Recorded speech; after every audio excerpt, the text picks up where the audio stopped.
I'm Mignon Lewis from the Institute for Healthcare Improvement.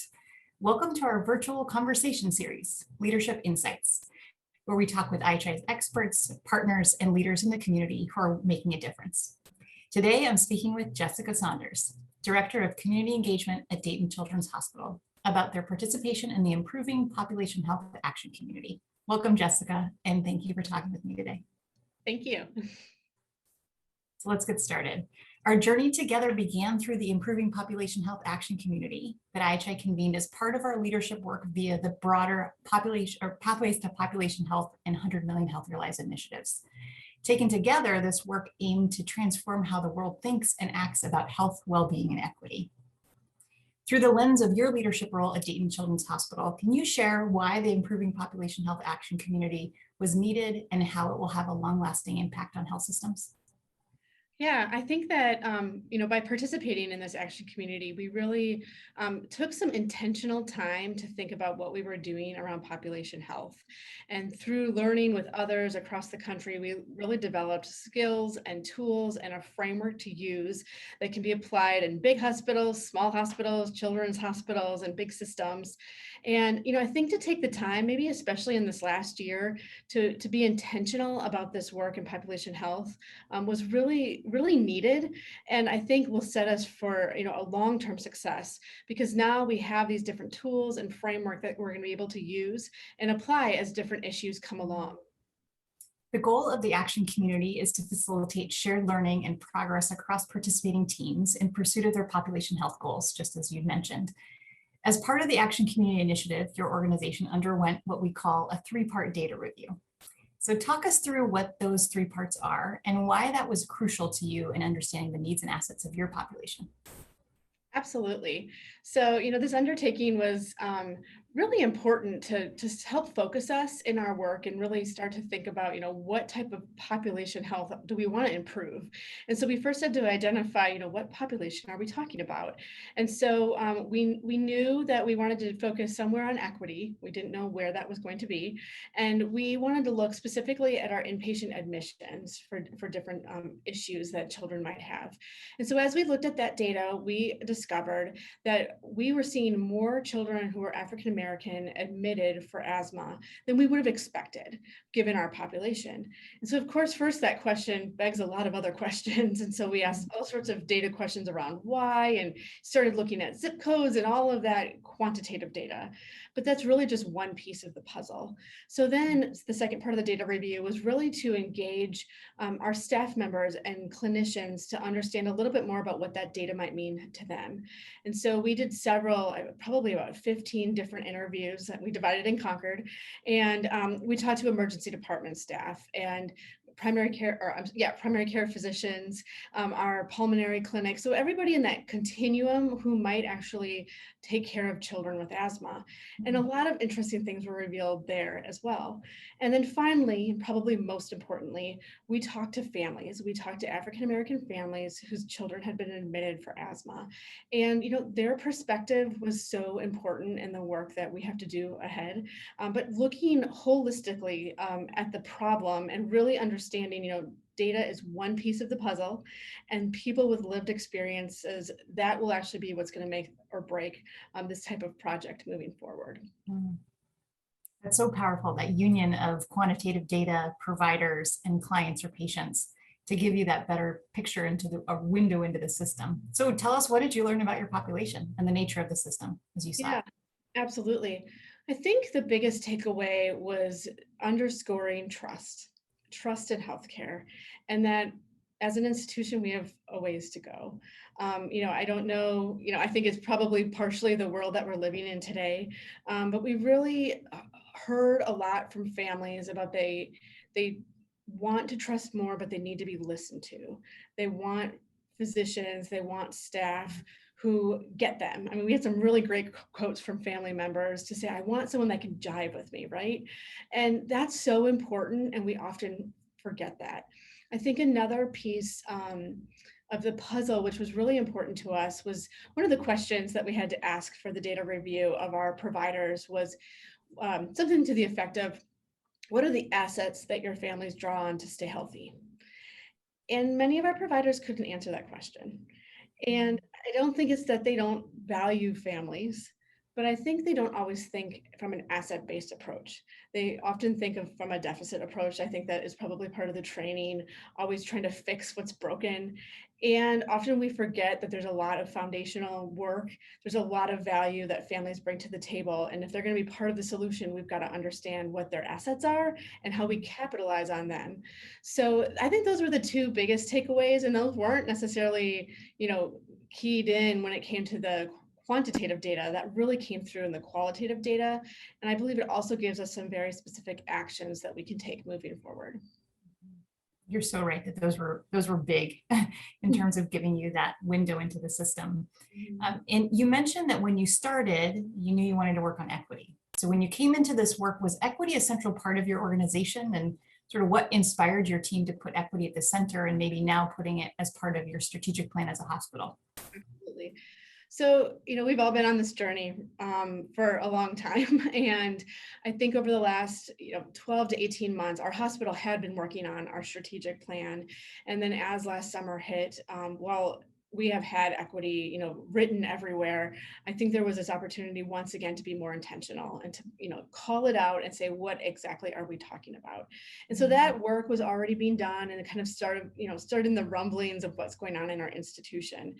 But I think the opportunity to participate in this particular project really catalyzed that for our institution. And when you think of equity, health equity is such a big problem, a big challenge. And this particular experience really helped us think through, well, where are the small bites? Where are the things that we can actually start to make a difference? What are the first PDSA cycles we can run that really might make a small impact? But, if we don't start those small things, we're never going to get to the bigger ones. So, that was kind of what we were thinking going into the Learning Collaborative. But then we also did the Compass survey, which was another tool that was given to us by IHI. And that also, when we looked and were able to have several of our staff take that survey, equity was an area that we thought we had an opportunity to improve. And we knew that all this was going on in our institution. So, it just was that perfect timing that we said, let's use this opportunity to carry that work forward. That's so great. Those kind of tools that help along the journey can help really ground you and give you that direction setting. So let's think about the work of population health when it comes to those with lived experience. As we think about the work of the Action Community Initiative and all that we've accomplished and the focus on population health, what have you learned as Staten Children's Hospital through your work and in engaging with the Pathways to Population Health framework about partnering with those with lived experience of inequities? I think it's paramount. I think we've learned that that has to be a pillar as we move forward.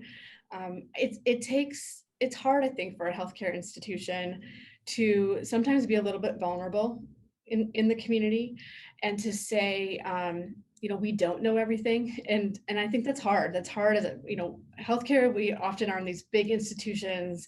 We tend to be very academic. We tend to want to solve problems. But I think there's a challenge in really thinking through, we need to partner with the community to solve these problems and not come in with all the answers. And that's hard. That requires a lot of vulnerability. That requires listening. It's just a total change of how we've probably done medicine for the last, forever years. And so that's the challenge that's ahead of us. But I think these experiences of showing the value, having the quotes from families to say, this is what I experienced in this clinic setting, or this is what I experienced on this phone call. It makes you take a step back and breathe and say, oh, we missed the mark there. But if we're going to really make an impact and improve their health, we've got to partner with families to do that.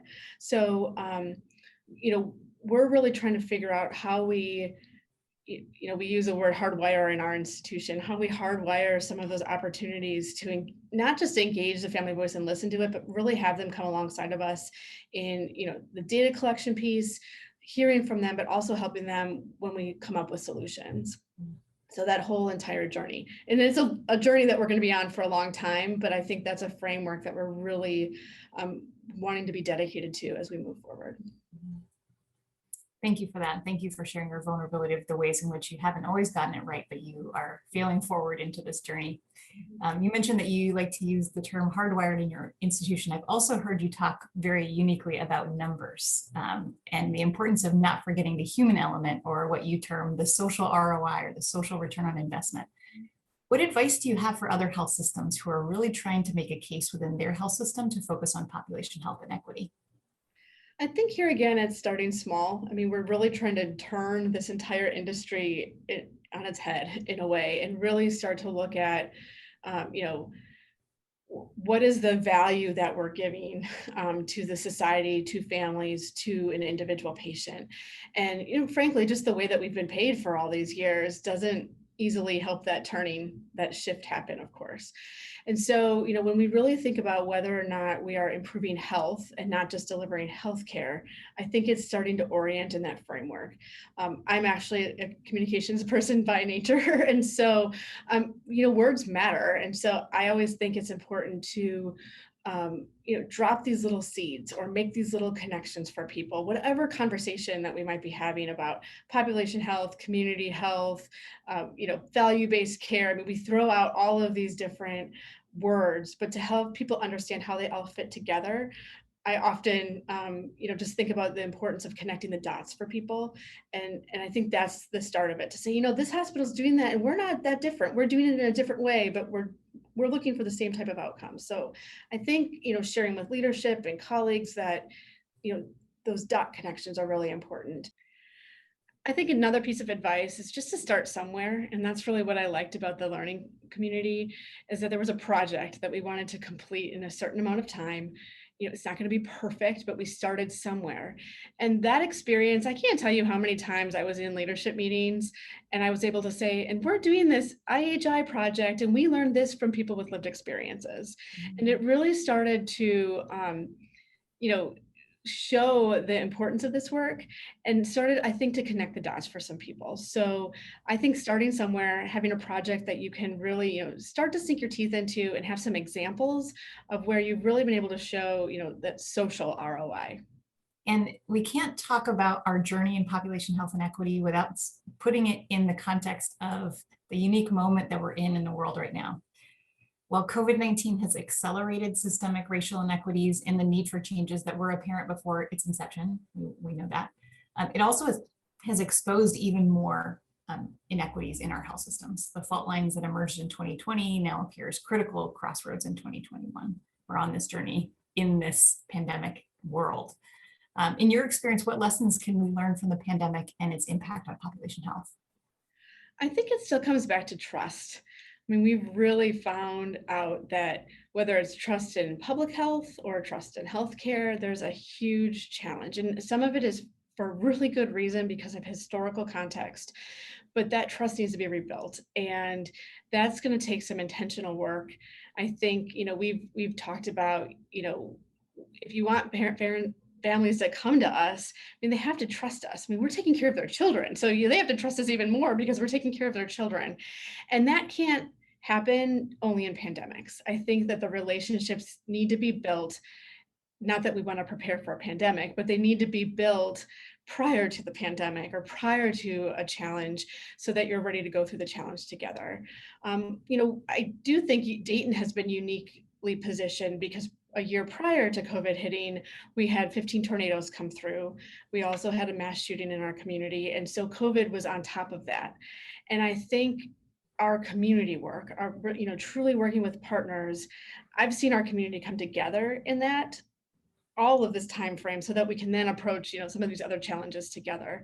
So, while it's been devastating to our country, I think if you can be intentional about building trust ahead of time, I mean, you need to do that. But then now I think after this last year, we've got more partnerships and better relationships, and we've gone through it together. And it's a matter of maintaining those relationships long term to figure out, once we're through this pandemic, what's the good stuff we can do together. That's wonderful. So now this is a Leadership Insights series. So now I'd like to ask you about your leadership. Over the last year, how have you as a leader personally adapted?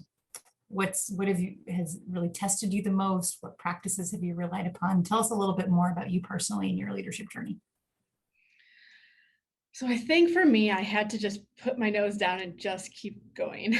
I just had to keep swimming. As a leader, we are. I had to take. I'll use my I statements, right? I had to think about, first of all, there was a lot of opportunity for reflection. What was important? And to take that opportunity to say, where do I need to focus my time? Where do I want to make an impact, or how can I make an impact?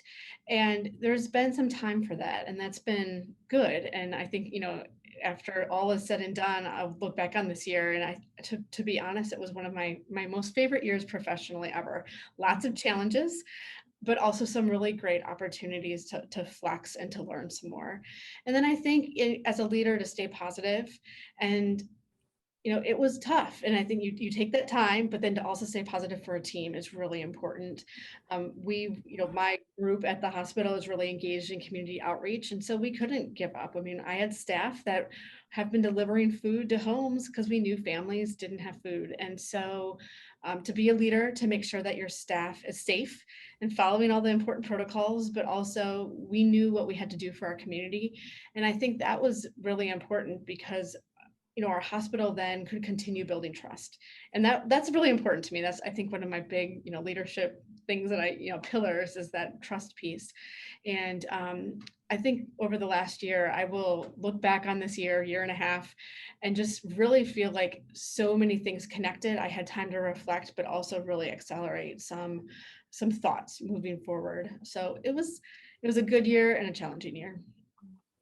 Thank you, Jessica. And for you to say that this is one of your most favorite years as a leader clues us into the type of leader that you are, that you're bringing to this work and showing up with ways of being that allows you to reflect in this way. So thank you for that. And our final question is one of provocation.